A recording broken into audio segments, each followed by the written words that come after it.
Ako naman, yung sinulat ko, I was almost 12 years old. I was in New York. Nagtry ako nagsulat. Never ko na-release. It was called Yeah. About... It was called Yeah. It was called Yeah. How old were you? 12. I was turning 12. Alam mo yung kay Usher? Siya yung nagsulat nun. Oo. Na-bore lang ako eh. Sabi ko, marunong ko ba magsulat? Yeah! Sabi, that's nice. Yeah! Yeah! Yeah! Patuloy-tuloy na lang ako. Sabi ko, sige na nga, magsulat na lang ako. Yeah! Yeah! Yeah! Yeah! Yeah! Pero, hindi, totoo. What's it about?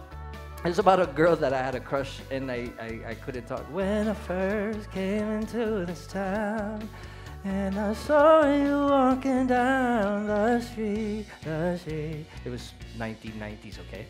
You were so cool, I'm crazy for you. My smile went to my feet. Yeah, yeah, yeah, yeah, yeah, yeah. You're fooling around kasi hindi niya ako pinapansin. You're letting me down, yeah. So it's a very up-tempo, groovy song na sinulat ko.